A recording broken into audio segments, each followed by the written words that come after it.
अस्सलाम वालेकुम वरहमतुल्लाहि वबरकातुहू। सोशल मीडिया पर एक हदीस आपने आमतौर पर पढ़ी सुनी होगी जो हर रमज़ान में वायरल होती है और हो सकता है आपने इस रमज़ान में भी पढ़ी हो। और वो हदीस ये है, नबी करीम सल्लल्लाहु अलैहि वसल्लम ने इरशाद फरमाया कि जिस शख्स ने अगर किसी रोज़ेदार को इफ्तार कराया, ठीक है ना, तो उसको उसके जो रोज़े का सवाब मिलता है उतना ही सवाब उस बंदे को मिलता है जो रोज़ा इफ्तार कराता है, और उस बंदे के जो रोज़ेदार है उसके सवाब में से कुछ भी कमी नहीं की जाती है। तो अब अगर एक आदमी को इफ्तार कराएगा तो उसका सवाब है, दो को मिले कराएगा, 200 को कराएगा तो कितने ज़्यादा लोगों का सवाब उसको मिलेगा। तो इस हदीस की बिना पर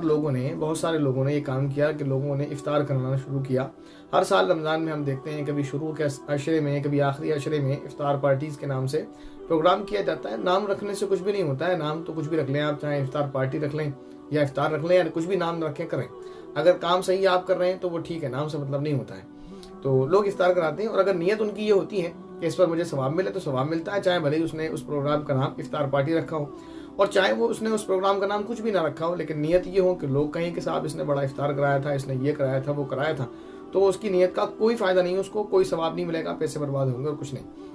बहरहाल लोगों ने इसको कराना शुरू किया। इसी तरह बच्चे जब रोज़े रखते हैं तो बच्चे की खुशी के खातिर लोगों ने ये शुरू किया कि जब वो पहला रोज़ा रखता है तो उसके लिए लोगों ने इफ्तार की दावत देना शुरू की खुशी के मौके पर। भाई मेरे बच्चे ने पहला रोज़ा रखा है, यकीनन खुशी का मौका है, सआदत की बात है किसी बच्चे ने रोज़ा रखा है। तो ये तब सब ठीक ठाक चल रहा था, लेकिन इसमें अब एक बहुत बड़ी खराबी आ गई है और ये इस नौबत तक यहाँ तक पहुँच चुका है कि अगर ये कहा जाए तो गलत नहीं होगा कि आजकल जो इफ्तार पार्टीज़ हो रही हैं और जो आजकल बच्चों की रोज़ा कुशाई की जा रही है, यानी रोज़ा खुलवाने का जो प्रोग्राम होता है उसमें लोगों को जमा किया जाता है, ये नाजायज़ और गुनाह है, इसको बंद कर देना चाहिए। अगर इसको बंद नहीं किया ना तो ये दुनिया और आखिरत की तबाही का सबब बन जाएगा। ये जो लोग रोज़ा इफ्तार पार्टीज़ आज करा रहे हैं, बच्चों की रोज़ा कुशाई करा रहे हैं, वो भी गुनाहगार हैं, जो उसमें शरीक हो रहे हैं वो भी गुनाहगार हैं। उसकी वजह क्या है, मैं आपको बहुत लंबी बात ना करके छोटी सी बात बताऊंगा। आजकल जो इफ्तार पार्टीज़ हो रही हैं, कहने सुनने की बात नहीं, आंखों देखी बात मैं आपको बता रहा हूँ कि वहाँ सबसे बड़ी खराबी ये होती है कि वहाँ मिस गैदरिंग होती है वहाँ, और इससे बड़ी बुराई कोई नहीं है। इफ्तार का प्रोग्राम है और उसमें खानदान भर के मर्द औरत जमा हो रहे हैं, रिश्तेदार मिलने वाले अजनबी सब तरह के और गैर महरम सब एक साथ बैठे हुए हैं और वहाँ इस बात का कोई लिहाज नहीं है मर्द औरत का। और वहाँ इफ्तार पार्टीज़ के नाम पर जो खुराफात हो रही है, अल्लाह की पनाह। तो रमज़ान के महीने में आप वो काम कर रहे हैं कि जिसको हम तसव्वुर में नहीं कर ला सकते कि ऐसा पॉसिबल है। तो ये एक बहुत बड़ी ख़राबी है इफ्तार पार्टीज़ के अंदर, चाहे वो इफ्तार पार्टी वैसे ही हो या बच्चे की रोज़ा कुशाई के मौके पर। एक तो ये, और दूसरे बच्चे की रोज़ा कुशाई के मौके पर अगर आप ये मिसगैदरिंग ना भी करें तो मर्दों के लिए अलग इंतज़ाम करें, औरतों के लिए अलग इंतज़ाम करें, तब भी इसको बंद कर देना चाहिए, तब भी अब अच्छा अमल नहीं रहा है। इसकी वजह क्या है, इसकी एक बड़ी वजह मैं आपको बताता हूँ।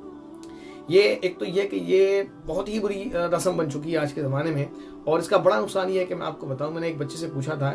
जो हमारे पास पढ़ते हैं, उनसे पूछा हमने सबसे, भाई कौन कौन रोज़े रख रहा है, तो सब ने बताया कि भाई मैं रोज़े रख रहा हूँ, मैंने नहीं रखा, मैं रख रहा हूँ, नहीं रखा। किसी ने अपनी वजह बताई कि मैंने इसलिए नहीं रखा कि मैं अभी छोटा हूँ, घर वाले मना करते हैं, कहते हैं बच्चे रोज़े नहीं रखते वगैरह वगैरह। लेकिन एक बच्चे ने जो बात कही और उसने बड़े दुख के साथ ये बात कही कि मैं रोज़ा रखना चाहता हूँ और मेरा रोज़ा रखा भी था, मेरा रोज़ा तोड़वा दिया गया। रीज़न पूछा क्यों, कि ये कहा गया कि हमारे पास पैसे नहीं है तुम्हारा रोज़ा खुलवाने के लिए। तो ये एक बुरी रस्म और ये बुरी चीज़ बन गई है, इसको इसलिए ख़त्म करना चाहिए। इसलिए हम बराबर मना करते हैं कि वो चीज़ें जो दीन में नहीं पाई जाती, जो नबी से सहाबा से साबित नहीं है, उसको आप ना करें। ये ना ढूंढा करें कि मना कहाँ है, ये ना कहा करें कि नाजायज़ कहाँ लिखा है, भाई ना करें इनको। ये सब बिदातें हैं, खुराफात हैं ये, और ये इनका बड़ा नुकसान होता है। और आगे चल के ये नुकसान हमने देख लिया कि माशरे की और सोसाइटी के दबाव में, क्योंकि अगर बच्चा रोज़ा रख लेता, रोज़ा उसका न खुलवाते तो जो सोसाइटी में हमारे जाहिल बैठे हैं ना, वो उसको ताना मारते कि कंजूस है और सियाना है, इसने अपने बच्चे की रोज़ा कुशाई नहीं करवाई, बच्चे के ऊपर खर्च नहीं करा और खर्च नहीं करना चाहा वगैरह वगैरह, हमें इफ्तार नहीं कराया, ये सारी बातें उसको सुनने को मिलती। तभी तो उसने इतना बड़ा कदम उठाया कि बच्चे को रोज़ा रखने से पहले तो मना करता रहा, और बच्चे ने अगर रोज़ा रख लिया तो वालिदैन ने उसका रोज़ा ज़बरदस्ती तोड़वा दिया, ये कहकर कि हमारे पास पैसे नहीं है तुम्हारी रोज़ा कुशाई कराने के लिए। तो मैं ये आपसे दरख्वास्त करता हूँ बाअदब कि आप लोग ये बच्चों की रोज़ा कुशाई वाले प्रोग्राम बंद कर दे खुदा के वास्ते, वरना आप में अल्लाह की पनाह वो मार पड़नी है जो ये लोग काम कर रहे हैं, फिर कोई बचाएगा नहीं। जैसे लोग ये मना करते हैं ना बारातों को ख़त्म करें, ये इस्लामी कल्चर, इस्लाम की तहजीब नहीं है, इस्लामी तहजीब का हिस्सा नहीं है, और ये डाकुओं के अलावा कुछ भी नहीं है ये, और इसी तरह ये जहेज़ ये क्या है, लूट मार के सिवा कुछ नहीं। इसी तरह आज के वक्त में ये भी इस किस्म की बुराई है जो आपको, जिसको आप एक नेकी कह रहे हैं, इबादत समझ रहे हैं, ये इस किस्म की बुराई का रंग इख्तियार कर चुकी है, क्योंकि ये दीन का हिस्सा नहीं है, ये नबी से साबित नहीं है। अल्लाह के नबी सल्लल्लाहु अलैहि वसल्लम ने किसी बच्चे की रोज़ा कुशाई नहीं करवाई, सहाबा से ये अमल हमें नहीं मिलता है। लोगों ने इसको किया, हमने मना नहीं किया, कोई नुकसान नहीं दिखा जब तक, और मना करते रहे, अप्रिशिएट इसको नहीं किया, कोई अच्छा काम नहीं है। آپ کر رہے ہیں ٹھیک ہے، آپ کی مرضی ہے، کیونکہ ناجائز ہونے کی کوئی دلیل نہیں ہے، لیکن اس وقت جو اس کی برائی سامنے آ رہی ہے وہ اتنی بڑی برائی ہے کہ میں نے آپ کو ایک ایگزامپل دے دیا، اور ایسے یہ تو میں نے آپ کو لاسٹ ایئر کی بات بتائی، ایسے میں ہر سال کسی نہ کسی بچے کا سنتا آ رہا ہوں، اور یہ نارمل ہو چکا ہے سوسائٹی کے اندر کہ لوگ روزہ نہیں رکھواتے بچوں کو، بچے بالغ ہو جاتے ہیں اور ان کے روزے چھوٹتے رہتے ہیں، اور اس کے ذمہ دار گناہگار کون ہوگا؟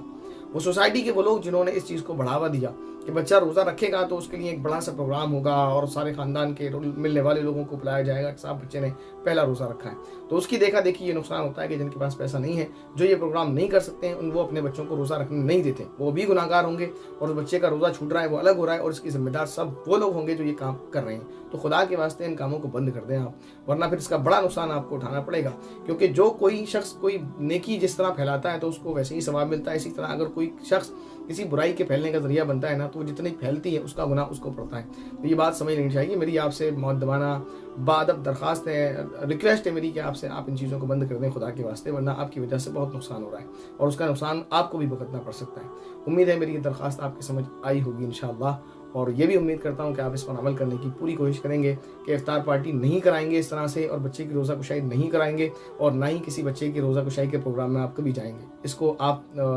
یاد رکھیں، کیونکہ اس کا بہت بڑا نقصان آپ کے سامنے آ سکتا ہے۔ امید ہے میری بات کو آپ سمجھیں گے، سمجھنے کی کوشش کریں گے، اور جو میں کہہ رہا ہوں بڑے درد دل کے ساتھ اور بڑے دکھ کے ساتھ کہہ رہا ہوں کہ یہ خرابی دیکھنے کو ہمیں مل رہی ہے، اور اس وجہ سے